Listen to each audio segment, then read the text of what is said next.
नमस्कार। कानूनी जानकारी के कार्यक्रम में आज हमारे साथ वरिष्ठ अधिवक्ता श्रीमान राजेश गिरी जी मौजूद है और आपसे ही इस कार्यक्रम में कानूनी जानकारी चाहेंगे और हमारा निवेदन है कि कानूनी जानकारी आप प्रस्तुत करें। जी। सबसे पहले तो मैं अपने छोटे भाई राजेंद्र नोत्री जी का बहुत ही आभारी हूँ, जो एक बहुत ही सराहनीय कार्यक्रम अपने माध्यम से हमारे छोटे अधिवक्ता या जो अभी नए नए वकालत पेशे में आते हैं उनके लिए ये कार्यक्रम बहुत ही उपयोगी है और हमारे समाज के लोगों के लिए भी ये बहुत उपयोगी कार्यक्रम है। तो हम आपको जितना भी धन्यवाद दें वो कम है। वो समाज के लिए बहुत अच्छा ये कार्यक्रम लेकर के आए हैं, जिसके लिए बहुत बहुत धन्यवाद के आभारी हैं। बहुत बहुत धन्यवाद है उनको। जी जी। तो इसके साथ आज हम आपको बताना चाहेंगे कि राजस्व संहिता उत्तर प्रदेश राजस्व संहिता 2016 में अंतर्गत धारा 144 जो खातेदार द्वारा घोषणात्मक बाद उप जिलाधिकारी के न्यायालय में दाखिल किया जा सकता है। कोई भी व्यक्ति जो कि किसी जोत या उसके भाग का चाहे अनन्य रूप से या अन्य व्यक्ति के साथ संयुक्त रूप से भूमिधर या आसामी होने का दावा करे, ऐसी जोत या उसके भाग में अपने अधिकार की घोषणा के लिए वाद ला सकता है। घोषणात्मक वाद लाने के लिए राज्य सरकार व ग्राम पंचायत को आवश्यक पक्षकार बनाया जाना आवश्यक है और उसको पक्षकार दावे में बनाएंगे। उसके साथ साथ उससे पहले एक 80 CPC की नोटिस देनी अनिवार्य है। अच्छा। वह नोटिस राज्य सरकार व ग्राम पंचायत जिस ग्राम में भूमि निहित है उस ग्राम पंचायत जरिए ग्राम प्रधान दी जाएगी, जिसका समय 60 दिन का होगा। 60 दिन पूरे हो जाने के बाद हम ये घोषणात्मक वाद ला सकते हैं।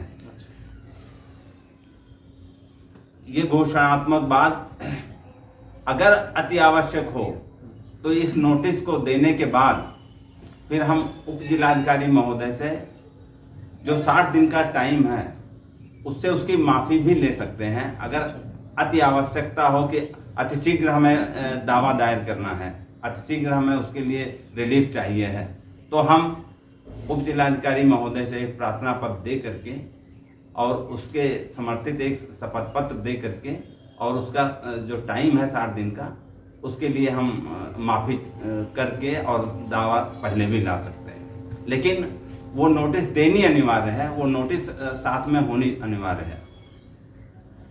इसके बाद राजस्व संहिता की यह धारा उत्तर प्रदेश जिम्मेदारी उन्मूलन और भूमि सुधार अधिनियम 1950 की धारा 229 खा के अनुरूप है।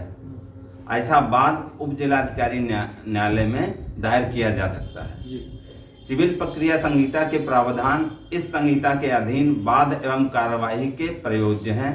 अतः राजस्व न्यायालयों को यह सुनिश्चित करने की सलाह दी जाती है कि वादी सिविल प्रक्रिया संहिता की धारा 80 एवं उत्तर प्रदेश पंचायत राज अधिनियम की धारा 106 का अनुपालन पूरी ईमानदारी से सुनिश्चित करें। यदि दावा की हुई भूमि पर कोई संपत्ति, पेड़, फसल को वाद के किसी पक्षकार द्वारा बेकार करने, क्षति पहुंचाने या अन्यथा संक्रामित किए जाने का खतरा है या वाद का कोई पक्षकार न्याय के उद्देश्य को समाप्त करने के उद्देश्य से उक्त संपत्ति, पेड़ या फसल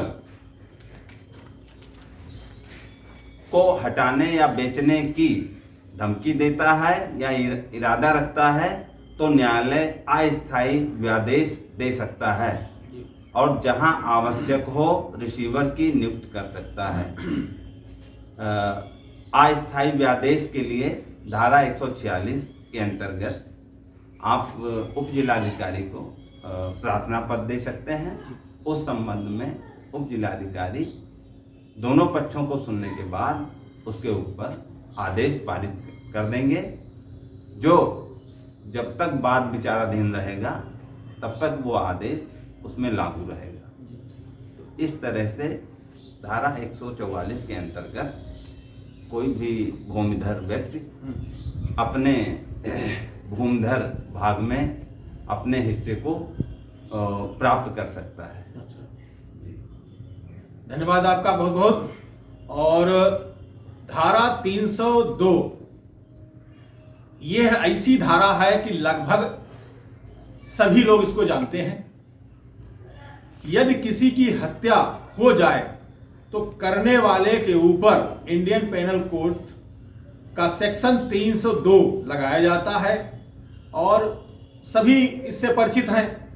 और इसमें मृत्यु या आजीवन कारावास और जुर्माना से दंडित किया जाता है। संज्ञेय अपराध है, अजमानती है और सेशन न्यायालय में इसका ट्रायल होता है।